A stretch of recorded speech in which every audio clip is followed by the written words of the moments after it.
Broadcasting live, this is the Handicappers Report, brought to you by the Clubhouse Racebook, 711 Central Avenue, Albany, and CapitalOTBBet.com, the premier online wagering site in New York State. CapitalOTBBet.com. Sign up today.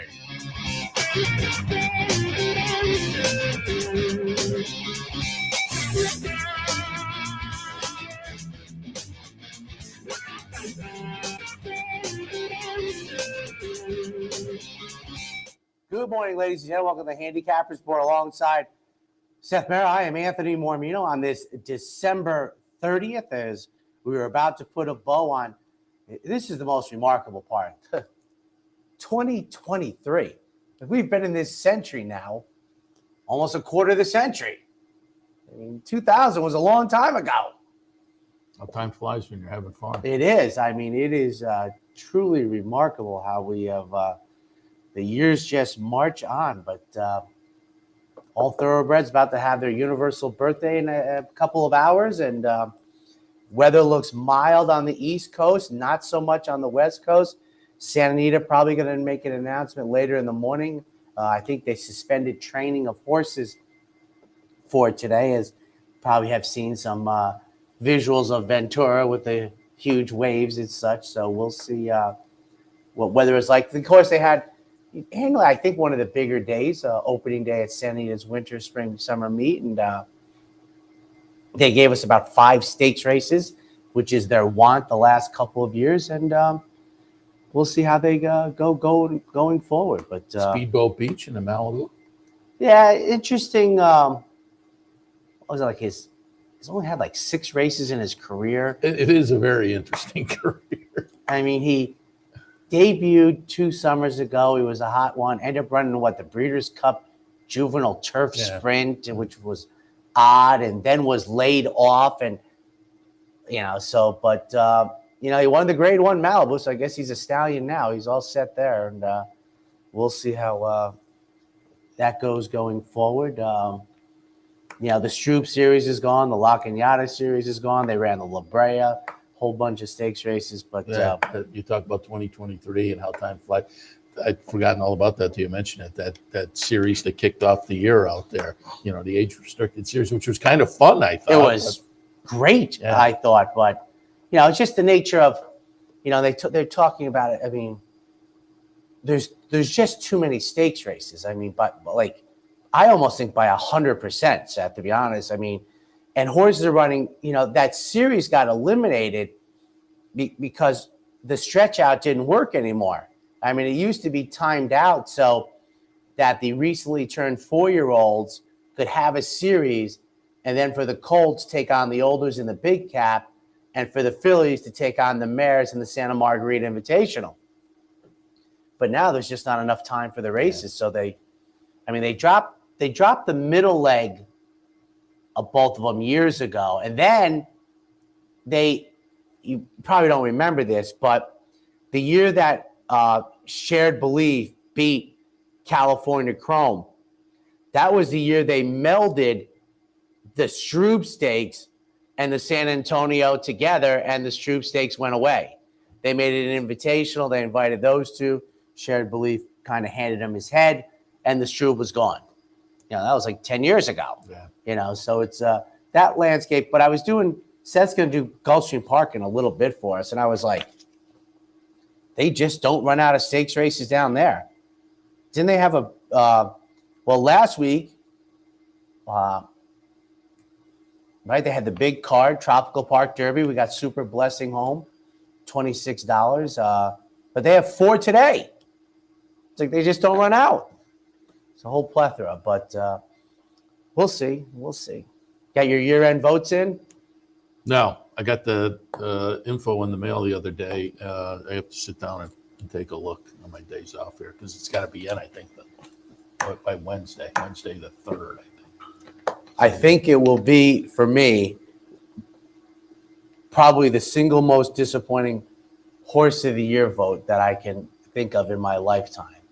I don't think there's a deserving winner.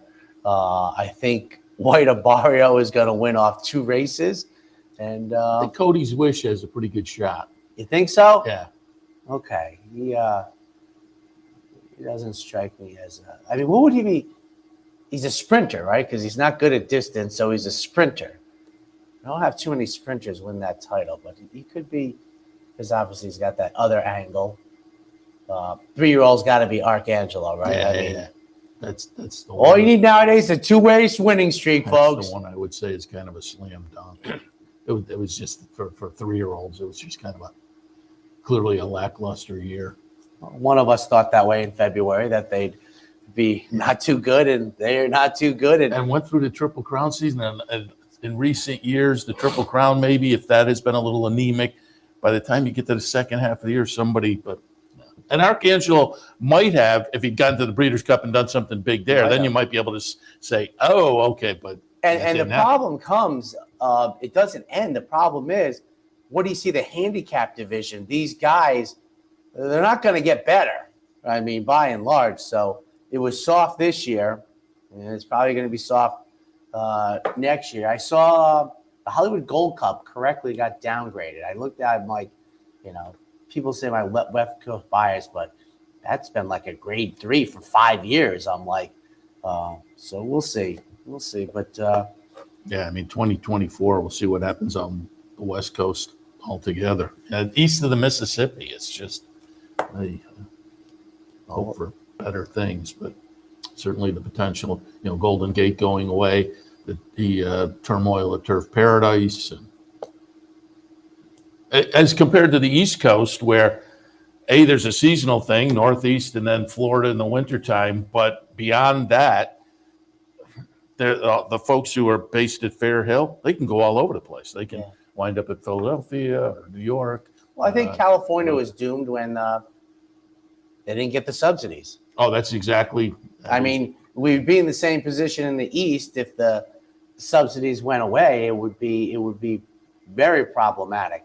But once Santa Anita, and this is going back 15 years ago, didn't get the slot welfare money or whatever you want to call it, it kind of foreshadowed that this is going to be a huge problem. And they stopped breeding horses, and that has affected Maryland as well.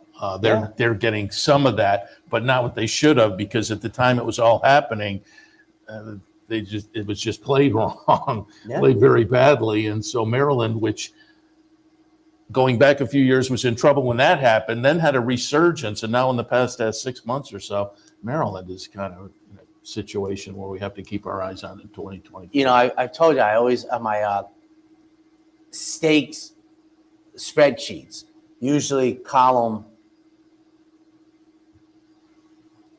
S or T is the purse money that they ran for. So the other day we had the big day at Santa Anita. There were stakes running, not adjusted for inflation, in raw numbers, running for the same purse as 30 years ago. So adjusted for inflation, that's about 40 cents on the dollar.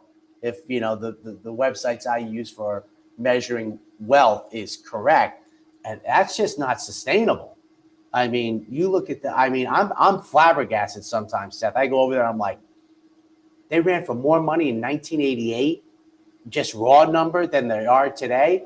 That's just tough. I mean, you win a race, we'll see. Flip side of that, of course, is Kentucky, and because of the historical racing machines, now they have the allowance events, the maiden races for $130,000. Yeah, so it's amazing that the economic system in play is almost bizarre. Like, speaking of that, Santa Anita went the opposite way. I want New York to go to 50 cents on the pick threes. Santa Anita went the other way. They've raised theirs now from 50 cents to $1.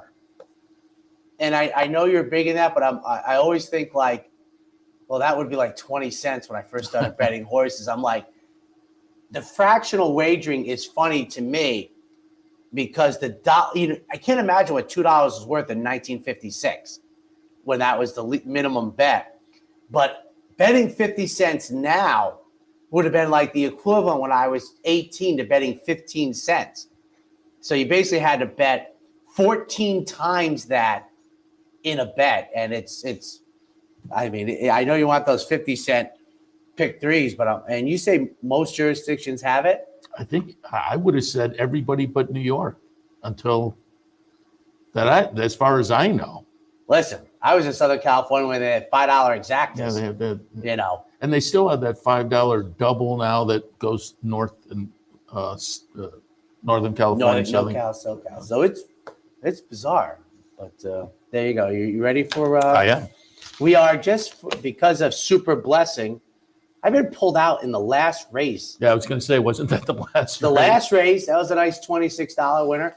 Camus the week before the last race was like a $20 winner, and then Dallas Stewart winning the Cigar Mile pulled out my bacon for about $20. We are now at north of $100 in the raw data of being ahead.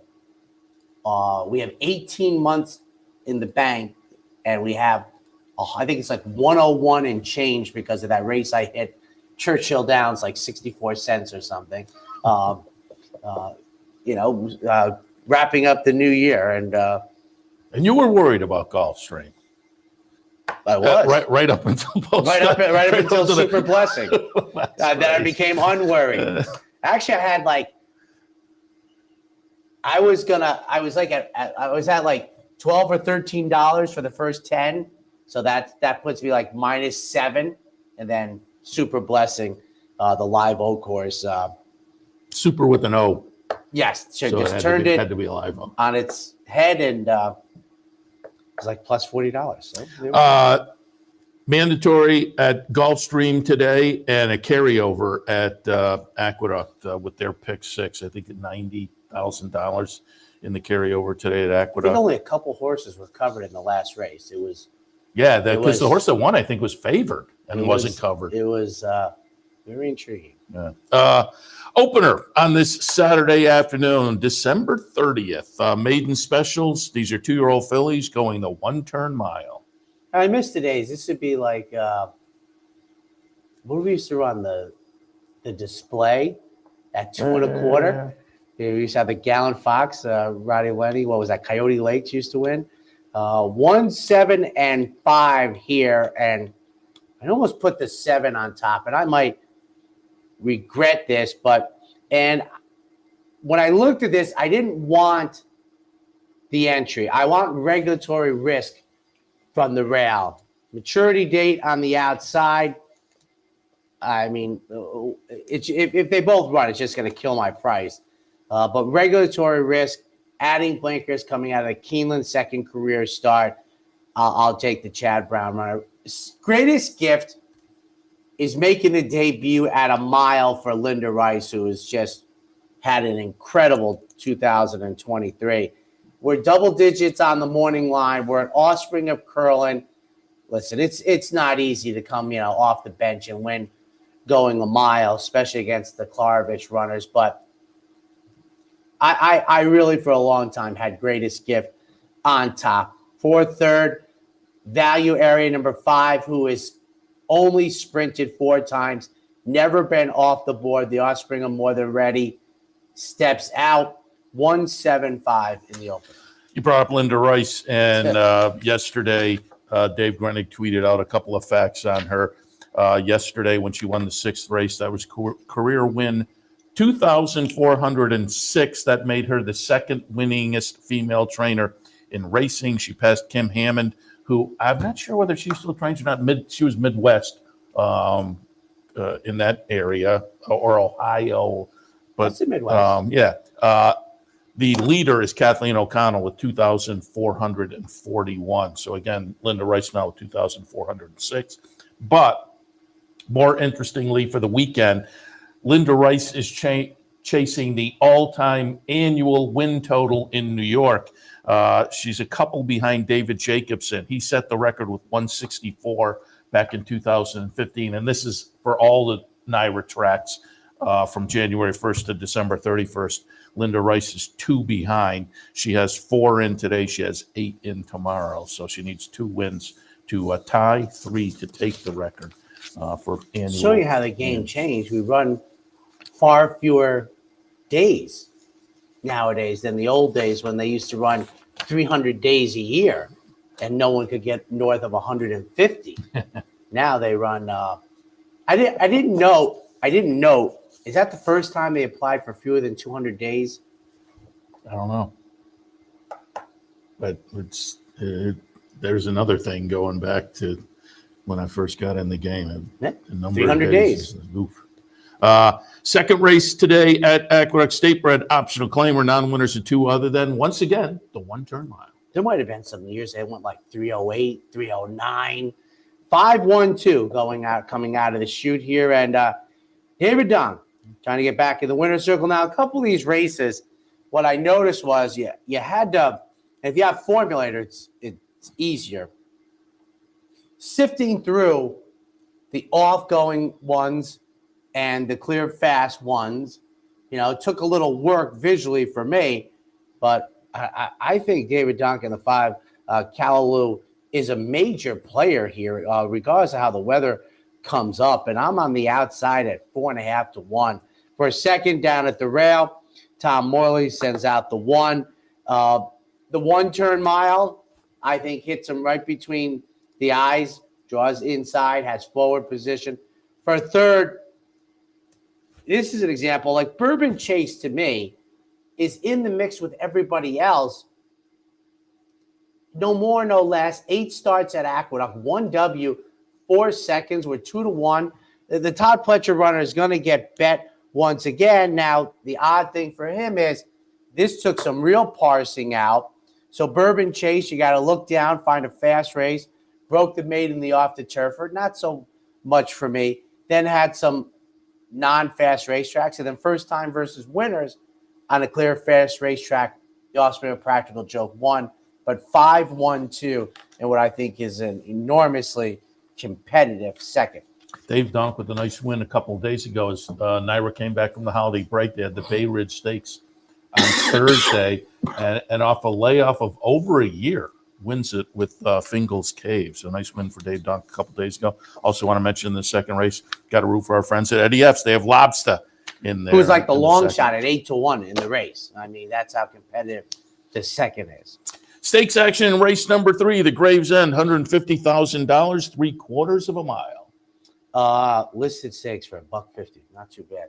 254 for me, ladies and gentlemen, in here, and just similar to the second race, the long shot is 8 to 1 in here. You have a couple of participants, 3 of them coming out of the Fall Highway. They're my trifecta in exactly the reverse order of the Fall Highway. 2, 5, 4. I said Rodney gets my top pick. Mike Makers, New York bred, was sharp in the Hudson. Tried to tote 130 in the Fall Highway. Finished third under Dylan Davis. For a second, Durante, who was the beaten favorite at 134 pounds in the Fall Highway. David Jacobson's on the outside.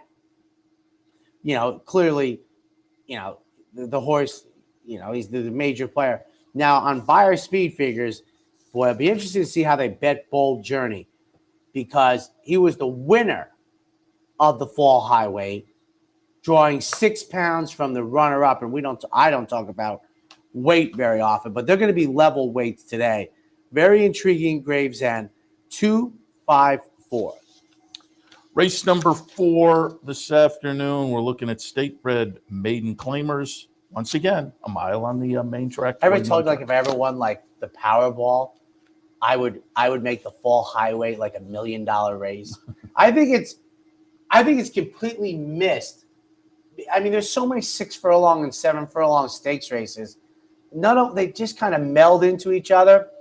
I always thought the Fall Highway, I even think they lowered the 140. I don't think that's the rules anymore. I don't think the rules used to be. There were a couple of years where they clearly. Oh, no, yeah. But this year they were in the ballpark. 130s, yeah. I think they lowered it to like 136.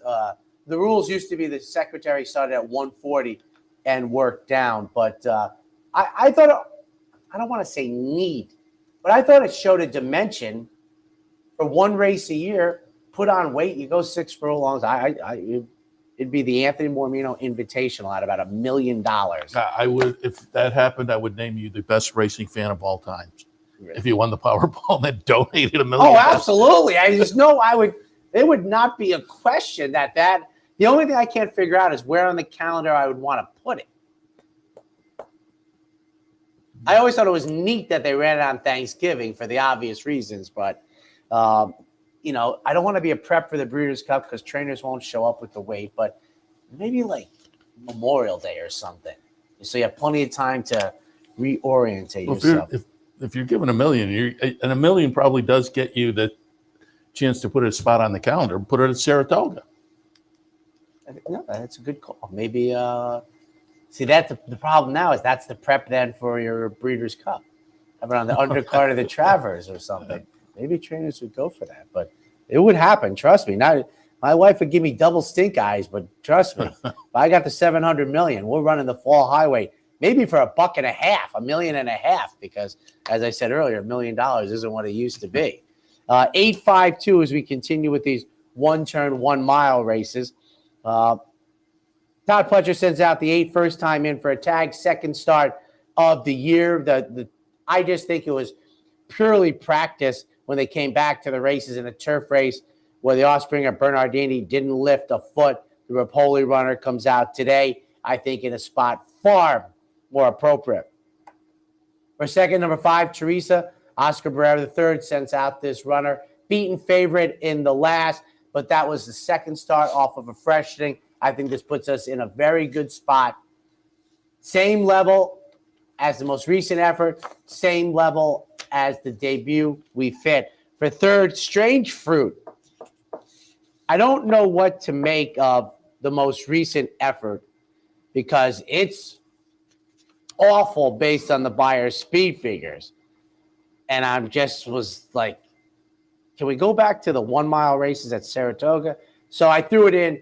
This is a rarity. This is a long shot for me that I put in third that I think has no chance of superseding my placing. This is not a third place runner that I think has any chance in the exacta, but part of the try. 852. Race number 5, we're looking at plain vanilla claimers at the $16,000 level. 6.5 furlongs is the trip. And these are these type of races, Seth. I don't do spreadsheets for the claiming, but so basically, realistically, about 1982, this would be $5,000. And in 1982, I think the bottom level at Saratoga was 20,000. Yeah. So it gives you a real feel where the economics lie. At least I think so. Broadfield in here, 7, 9, and 6 for me, and Brazilianaire for Jeremiah Engelhardt, who I must confess, and I have met, and I like Jeremiah Engelhardt very much.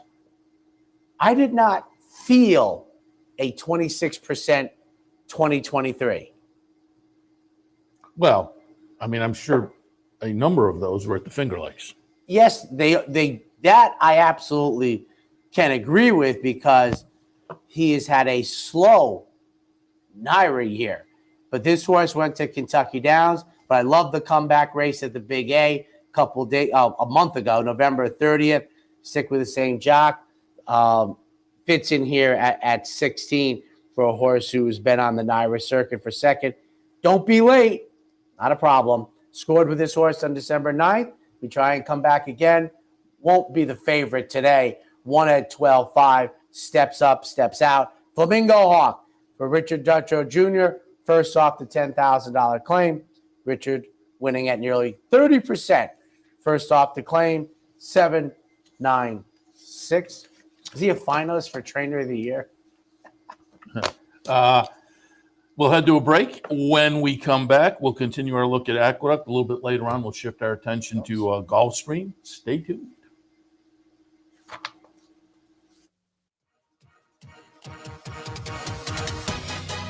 Gulfstream Park's championship meet brings world-class thoroughbred racing to South Florida each winter, and it's a prime reason to offer the best turf racing possible. Having the best surfaces is the key to offering a superior racing product. We are committed to attracting the world's best horses, trainers, and jockeys to run over our exceptional course. Gulfstream Park's new turf course will be unveiled this December.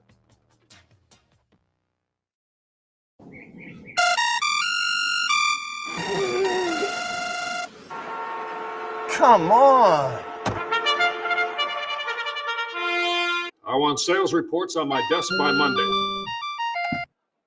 Whoops. My bad. Love racing? RTN brings you every live simulcast on your home television, plus live video streaming and race replays on your PC and mobile devices. To order, visit rtn.tv.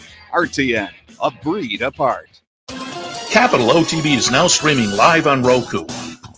The RTN Racing channel on Roku lets you watch OTB TV live through your Roku device or your Amazon Fire Stick, rather than being limited to computers and mobile devices, which means you can now watch OTB live wherever you are. Simply open Roku, scroll to find the RTN channel, then click on OTB TV.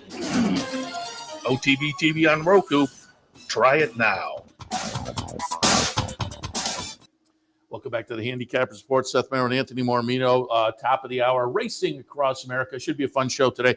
Jessica Hallett, the track photographer at Saratoga Harness. Met her a couple of years ago when we were down doing the Florida Derby, and I popped over to Pompano because Pompano at that point had about 3 weeks left. So I did a little video feature on, the closing of Pompano. Interviewed Jessica there, and she was the track photographer down there. Now she's up at Saratoga Harness. But more importantly, they announced the Dan Patch Awards. On the horse side, they get announced tonight. But the human awards were announced already. She won 2. She's 24 years old. She won the Breakthrough Award and the Unsung Hero Award. So we'll talk to Jessica a little bit later. Samantha Perry from Gulfstream, because, again, they have a nice stakes card down there. And Dave Rodman have 2 nice the heft is always fun to me. It's just a 2-year-old stake that I'm always intrigued by. End of the year down there in Maryland. So the heft and the gin's talking today. Down at Laurel. And so we'll talk to Dave Rodman as well. That's top of the hour. Also, want to remind you, it's holiday grab bag day here at the Clubhouse Racebook. If you come in this afternoon, put your name in the hat. Folks will be randomly selected throughout the afternoon to pick a grab bag item from under our nice tree out here. That's right here, Clubhouse Racebook, 711 Central Avenue. Is the Dan Patch Award harness racing Eclipse? Yeah. Did I not make that? Yeah. Well, I don't know. It's from the U.S. Harness Writers Association. So it is so essentially those 4 people decide what. No, there's Are there a lot of them? Yeah, there's a pretty good. Okay. I mean, I think these days probably like on the thoroughbred side, it includes broadcasters and whatnot. Okay. As well. 6th race this afternoon at Aqueduct. Allowance and on-winners are 1 other than 9 furlongs the trip. 4-1-3 for me, folks. And leading contender, Chad Brown's runner for Klarovich, the offspring of Gun Runner. Shortens up from 9.5 furlongs as the beaten favorite, but I think we're the goods in here. For second, number 1, Overstep, 9-5 for Todd Pletcher. My fear here is the truly legitimate one is the regression off the comeback. Oh, and by the way, Seth, how about 3 second-time winners yesterday at the Big A who all had rather less than flattering debuts? The old practice, run a little bit, then 3 of them coming back. Suarte for 3rd. This is a very sharp outfit in here. It's a very competitive race. 4-1-3. Different than the first couple races where I think there's the 3 halves are going to dominate this race from the others. And the 3 halves, to me, I think, on paper, are the 4-1-3 with a little bit of the 2. Race number 7 this afternoon. We're looking at a starter allowance. The distance, 7 furlongs. And I was surprised by the take about like horses who debut and get a 26 and then step up and run a 61 by people who follow the game and realizing, one of the things I think that's very hard, my sisters still don't grasp it, is the idea that not everybody every single time is in there to win the race. And I think they really find that like, what do you mean? I go, well, there's a process. And some horses' process is in the afternoon to build upon it. And that they're just, the wake up is just like they're just startled. I'm like, well, okay. I mean, maybe they weren't. Yeah, What they used to say, the screws were wound tight or something for the debut. You know, they were loosey goosey. Yeah, from talking to Kenny Repeat multiple times, I don't think he's necessarily primed. He essentially says it first time out. It is kind of Lucas used to run his horse into shape, get that first work in him, and go forward. 658. Vax is one of my favorite plays of the day. It's a reach, but I didn't find too many of on the card today. But moves out of Linda Rice barn into Oscar's barn. My top pick here, a consistent runner in this starter allowance. And as I said, one of the things you have to quantify for me is I think it's hard for some claiming horses to complete in the starter allowance, and that's why it's a reach for me at 10-1. Bella Principessa, number 5, is my second pick. Now, this horse has shown themselves to be competitive at this level, which helps. And for third, Chasing Daylight. Oh, daylight's getting longer, folks. Rudy sends out this runner, second off of a victory, 658. Race number 8, state bred allowance, non-winners are 1 other than runners, 6 furlongs the distance. 10-8-6, folks, for me. And Prince of Truth, the familiar silks of Lady Sheila Stable, the offspring of La Verdad, takes on winners for the second time. And it always intrigues me, the business model. So they own La Verdad, the mare, but they had to buy this horse for $500,000. Well, you owned the baby. So obviously put it through the ring, I guess. Icy Flavor is my second pick. Sharp in the most recent efforts for John Kimmel. And then Sharpass for David Duggan. 10-8-6. I always think that's like an accounting thing. Well, they bred it with a partner, too. That may have played into it. Yeah, I always wonder, sometimes I always thought with mares, you just get like every other one. You know, you can do it any way you want. We have 50% of all of them, or I'll take every other one, etc., like that. But they dipped in for almost $500,000. Ninth and final, we'll go off a little after 4 o'clock this afternoon. Aqueduct's ninth, claimers, conditional claimers, 2 non-winners, 2 lifetime. The condition, 6.5 furlongs is the distance. 5-1-2, and Red DGP going out for David Jacobson. First off the claim for Jacobson. Second start since early in the Saratoga meet. For second, Newport Bridge, one of my favorite places in the United States. First time in for a tag from the rail. Seth mentioned Linda Rice has, altogether 12 going the last 2 days trying to get the run. And then bargaining power for third. So 5-1-2 in the 2L finale at the Big A. All right, we'll shift our attention to Gulfstream right after this break. Stay tuned.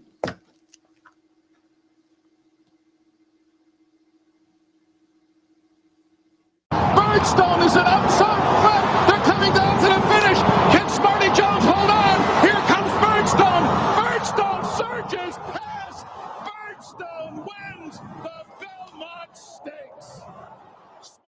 In front, but here comes High Chaparral. High Chaparral, the defending champ, to take it to Falbrough. These two arch rivals head to head with Joe Hart bearing down on them. It's going to be a 3-horse photo finish to the turn. Here's the wire. Photo finish. Sometimes it pays to go with the flow, to check your worries at the door, to reconnect with your crew, to follow the thrills and the flavor, to roll with it and see where it takes you, to enjoy every minute to its fullest, and to dance like there's no tomorrow.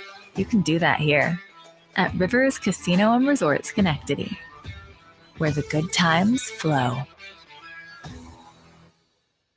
What if there was a way to become a better horse player, to have a better knowledge of the game, to be more successful? What if there were a way to take what you've learned, what you know, and make better decisions, better choices? In horse racing, knowledge is a powerful tool. Race results and replays, past performances and live streaming, wagering from all your digital devices. Capital OTB. Become a better horse player. And welcome back, ladies and gentlemen. Time to turn our attention to Gulfstream Park on this December 30th. They have an 11-race card with not only 4 stakes races, Seth, but these are like very familiar Gulfstream Park stakes races. These weren't just picked up off the deck, and they have some quality 2-year-old racing. Let's kick it off. 2-year-olds, maiden special weights, going 7/8. 8, 6, 3, and 1 for me. Born Noble on top. They paid over $700,000. Constitution, very good sire of first out runners. Nothing to offspring of the dam to look at, but the dam herself won her career debut, so that to me was notable. It's Todd Pletcher, West Point Thoroughbreds, part of the ownership group. So I thought, connections that like to win early with some breeding that says win early. Workouts aren't jumping off the page, but a couple of them are okay. I'll tilt in that direction. Bonus move for Mark Hennig, put in a pretty good debut effort up at Aqueduct, and off of that, this may be the one to beat. I'm going to be interested to see how the odds actually shake out here. Born Noble is the favorite over Bonus Move, but with that start under the belt, and by Twirling Candy, win early sire, paid almost $250,000 earlier this year. As I say, I'm going to be interested to see what the actual off odds are for a Bonus Move. Princetown by Spikestown. Spikestown, a win early type sire. Dam has produced a couple of win early types. Dotsy, third, and then one in the third start. Maya Princess, another sibling, second in debut, then fourth, then a couple of wins. So I thought there was some win early from the Bill Mott runner, and at 12-1 might be worth a look kicking off the pick 5 in the opener. 8, 6, 3, and 1. Spikestown passed away recently. I don't know, dude. Like 2 months ago, I think is That might be all right. He turned out to be a better horse and a better stallion than I ever thought. He has the 3 sons to carry on his lineage. But I think Spicetown passed away the other day. On to the second 2-year-olds once again, but they're on the turf going the mile. Maiden Claimers in for 35. 7, 2, 11, and 4, but the 9 by Kozan. I like Kozan so much as a win early sire. I debated. I had this one a little further up in the mix, but eventually just missed. But at the odds, maybe take a look there at the 9. But I went 7, 2, 11, and 4. 7 is K Crown. Caracantai, I really like as a win early sire. This past year, 40 first-time runners, 11 winners, 4 seconds, 5 thirds. So 50% of the time, first, second, or third with the debut runners. There's a sibling called Policy Option, second, then fifth, then one in the third career start. Another sibling called Recinto Ram Pair, who won the career debut. So I thought there was plenty of win early. It's George Weaver and Dean Reeves. But with Caracantai on top, I'm very interested. Magnetic Appeal, again, a couple of win early siblings from the dam, sibling called Kyoto, won in the 4th and the 5th starts. Pretty Boy won in the 2nd start, as did another sibling called Cabot. The sire Enticed is okay with first-time starters. So I thought Magnetic Appeal at 30-1 on the morning line was worth taking a look at. And Go G at 20-1 on the morning line. Antonio Sano, if you've watched over the past couple of months, I've picked up, I think Flame Away is very interesting to take a look at as a sire of win early types. I will note, a lot of these sire dam stats are a little more potent on the maiden special side of things as opposed to the maiden claiming, but it's an intriguing race nonetheless with a little bit of breeding of interest here on some prices. In the second at Gulfstream, 7, 2, 11, and 4. On to the third 3-year-olds and up claimers in for 8,000, a mile 16th on the synthetic. 5, 3, 1, and 8. I'm going to put variable cost on top, as the name indicates. You look down the list. Claimed from Klarovich and claimed in the first start. So this one clearly did not live up to the Klarovich program early on. They put it in for a tag, ran a decent second back in May, and was claimed out of there. Has subsequently been claimed again since that claim, won a maiden special, and then ran 4th in a 16 N2L. I think they're probably well spotted here class-wise. The Klarovich machine said, we're going to put in for a tag to start with, and obviously this was not going to live up to that program, and now running for 8,000. I think at this level could be a player in here. 2 starts after the maiden breaker, a maiden special weight level up at Presque Isle. Second slot, I have I Am the Game. This one is also taking a notable class drop, and I think will be beneficial, but hasn't been seen since May. Now, that said, comes in off a nice little workout just about a week ago, and I think that workout indicates this one should come back on his toes. But you combine that with the class drop that's a little bit concerning. I mean, the horse has run before for 12.5, so the 8 isn't crazy. But last time out was seen for 20. Now off the long layoff to come back at the 8 level, it does raise some question marks. Make him tap in the 3rd slot.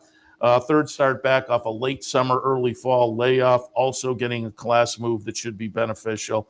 And again, on the progression of those last couple of starts, looks logical as a player in the 3rd, 5, 3, 1, and 8. You know what intrigues me is Seth Klarman, I presume, has had like the same amount of wealth for a while, but his operation completely changed.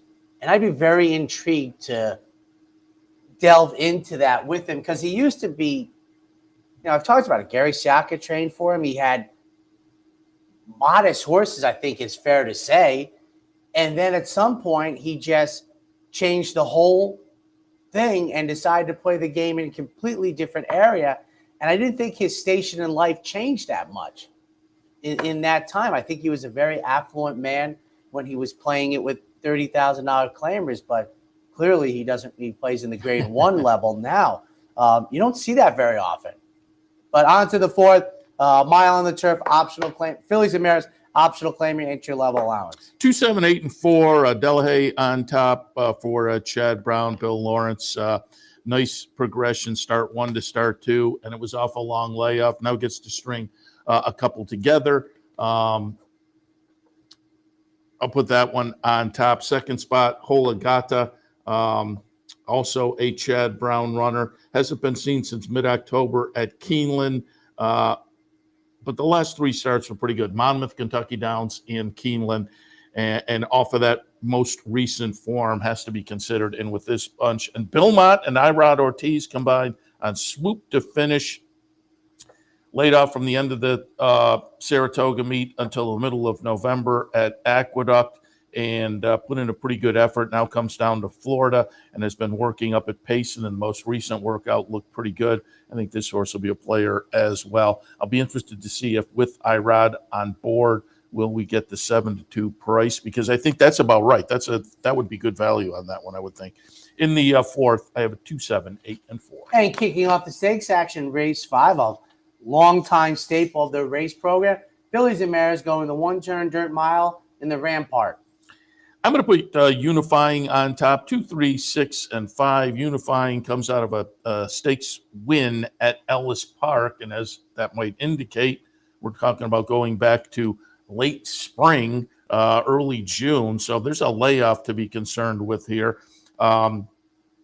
This is also a 3-year-old stepping up against older, but I looked, and again, it's another one of those that most recent workout seems to indicate the horse will be well met today. So I'll go in that direction. I debated, though, off of that layoff, and I looked in other directions and just didn't find anything that was super compelling. Mary Quite Contrary is very talented, 9 exacta finishes and 11 starts, a stakes quality performer, and is probably going to be the one to beat, but I just didn't think she was that compelling that I couldn't take a shot with the layoff horse. And then Nostalgic in the 3rd spot, another one that is going to take obviously plenty of action, coming off a 2nd place finish in the Chaluki at Churchill, was 3rd in the Beldame before that behind Randomized. So this is a talented stakes runner from Mott and Godolphin that will also be a serious contender. But again, I didn't find anything that compelling necessarily to tilt me away from Unifying. But Unifying does have to overcome that layoff. I'm hoping the workout is indicating that is very possible. In the 5th, 2, 3, 6, and 5. And one more before the break. Claimers in for 10,000. Mile 70 on the synthetic. I have an 8, 7, 9, and 3. I will put Artemis Bridge on top. Boy, Steve Klesar is having a really good meet so far. This one comes over from a try at Tampa, went cross-state, went for a claimer there. So got the venue relief going up to the west coast of Florida, went down the claiming ladder a little bit, comes back to the east coast of Florida here, but gets to drop down the claiming ladder that I think will be beneficial for, again, a trainer who's going very well at the meet. And I will also say Paco Lopez riding very well. El Socio in the second spot, Kathy Ritvo, trainee, ran decently against similar in the past couple of starts right here at Gulfstream. Looking at this bunch, I think is expected to be and will be a contender again. Gooch Gobra in the third spot. Claimed last time, trainer very good off the claim, and you go down the page. The last start is good enough to mix it up with these, but there are even better races a little further down. So with a good off the claim trainer, I would think will be a player to have the potential to get back to one of those better numbers in here. I'm looking the odds, 5-2 morning line favorite for Gooch Gobra. So certainly the morning line is taking that off the claim stat into effect. I'm not that convinced there, but I do think the horse is a serious player, obviously. In the sixth, 8, 7, 9, and 3. A quick break. When we come back, second half of today's action from Gulfstream Park. And they're off in the Pegasus World Cup. They're off in the Fountain of Youth Stakes. And they're off in the Curlin Florida Derby. Forte wins. White Aborio almost home. And Nyquist is still unbeaten. Orb and John Velasquez have won the Florida Derby.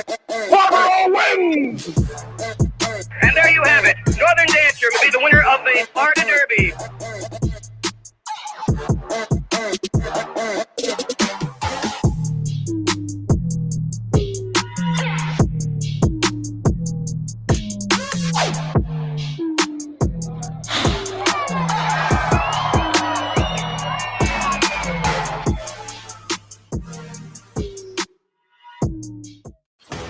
Sometimes it pays to go with the flow, to check your worries at the door, to reconnect with your crew, to follow the thrills and the flavor, to roll with it and see where it takes you, to enjoy every minute to its fullest, and to dance like there's no tomorrow.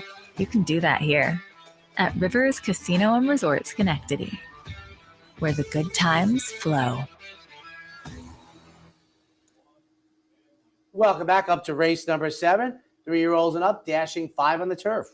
And again, we'll have to check on the turf situation down there. I looked yesterday, and there was no precipitation forecast. But again, they had some weather. They were off the turf yesterday. I would think the stakes will probably be on, but we'll check when we have Samantha Perry on at Racing Across America.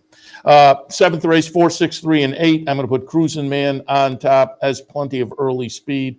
It's Rohan Crichton, Irod Ortiz, and I would think the game plan will be catch me if you can. Spent a little time out at Del Mar this summer, came back to Gulfstream, showed the speed, and just got caught last time. Maybe benefits from that. Richie in the second spot has a little positional early speed. Should be a player in here. Last seen up at Saratoga. That's clearly going to be the knock, the layoff. I mean, early in the Saratoga meet, but I would think this one with that positional speed will be in the mix early.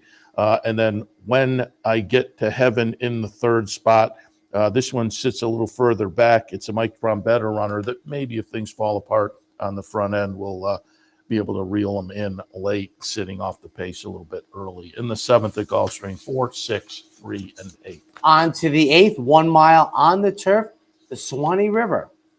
4, 6, 1, and 9. I'm going to put Full Count Felicia on top. An Al Gold runner. I looked it up. I have no idea what that is referring to, Full Count Felicia, because I looked it up and I found nothing to reference that directly, but an Al Gold name has to have some kind of clever reference.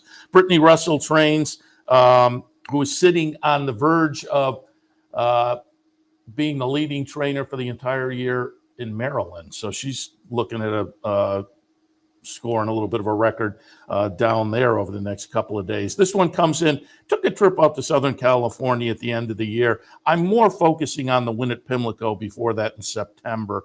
I like that they had the confidence to try that race out on Breeders' Cup weekend. But again, that nice race 2 starts back at Pimlico is the one I'm kind of focused on and think that makes her the one to beat in here. Accomplished Girl in the second spot. Won the Presque Isle Masters at Presque Isle Downs, obviously, for Safi Joseph last time. And I think she becomes interesting as a lightly raced, but now stakes winner. So accomplished girl at 10-1. Another one I'm going to be very interested to see if that morning line holds up, because I think she's going to attract more attention to that, particularly off the 58 workout leading into this. And then Saffron Moon in the third spot. Well beaten in the Cardinal last time, but was second, but was 10 lengths back. But a nice win before that, an allowance company at Keeneland. I think she's a player in the recent form for Chad Brown. 4, 6, 1, and 9. Yeah, I didn't look. Is there a pick 3 on the 9th race? There is. You get the synthetic, you get the dirt, and you get the turf if all things go as scheduled. The 9th race, 3-year-olds and up, a handicap race, mile 70 on the synthetic. 8, 2, 12, and 11. Me and Mr. C on top.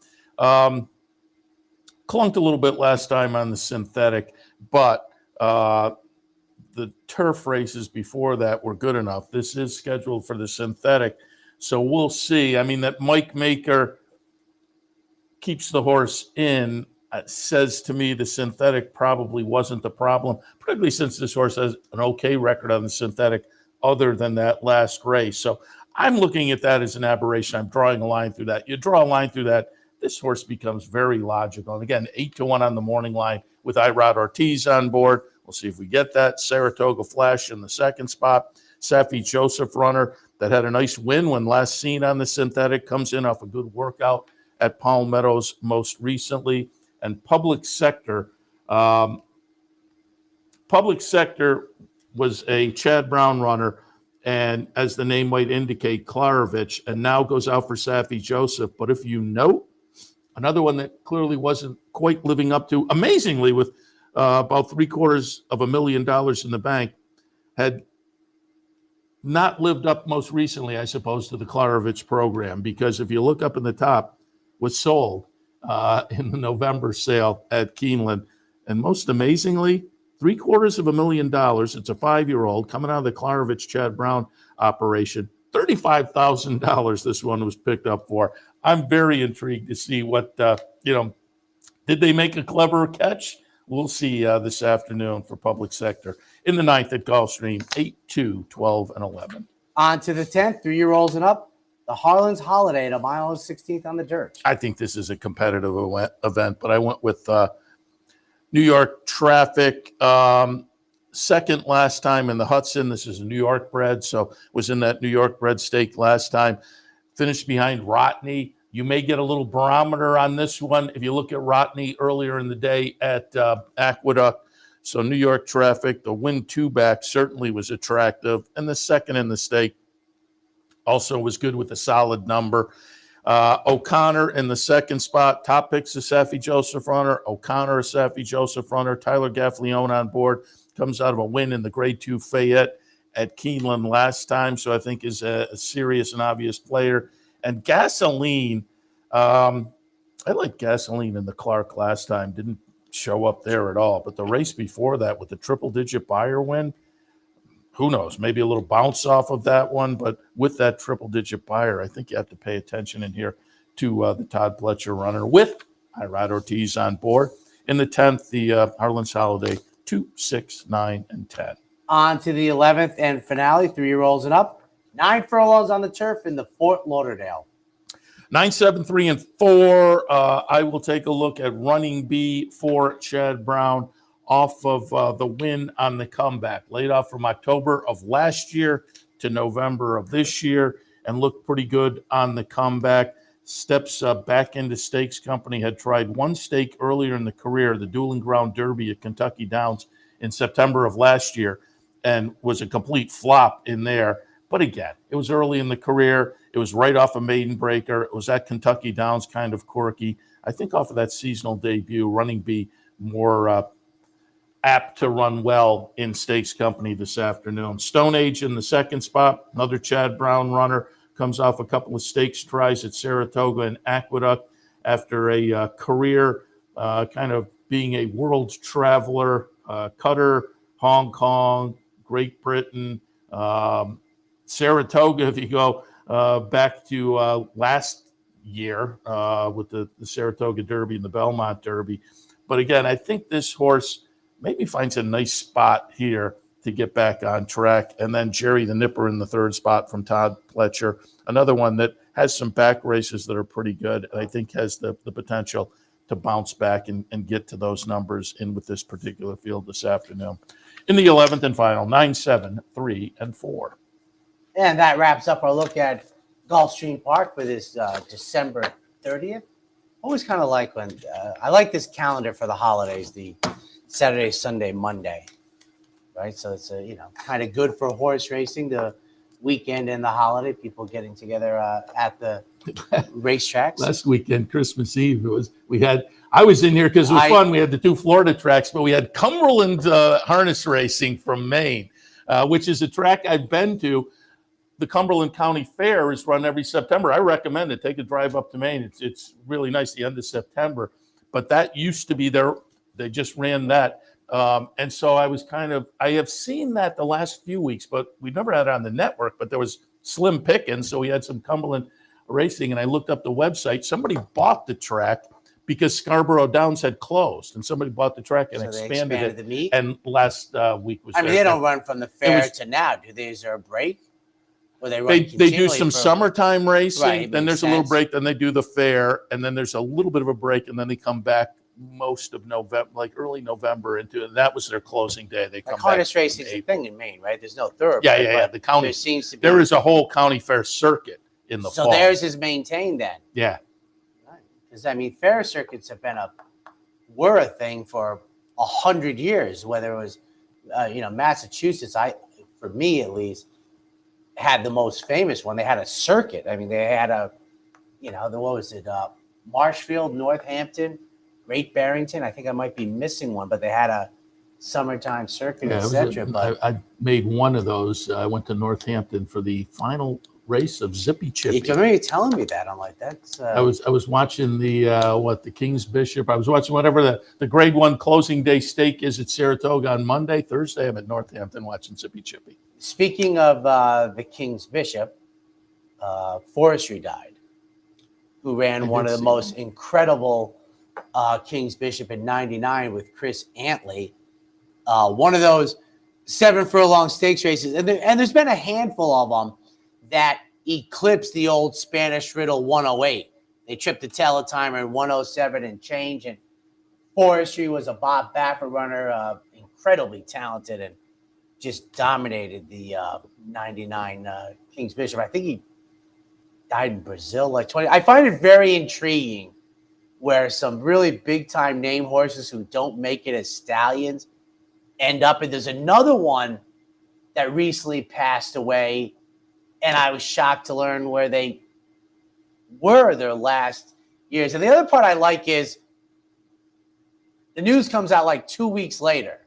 Like these farms seem to announce it not when it's exactly news. Like they get the word out like 3 months later. Oh, he died like in September. I don't even know if it officially goes out. A lot of times it's like, and they said on their social media page. Oh, okay. But that's the world we live in. But be very safe. Have a great weekend. Hopefully the rain will subside in Southern California and in South Florida so we can get some nice turf racing in. We continue on the holiday weekend. Be safe out there. We'll see you in the new year.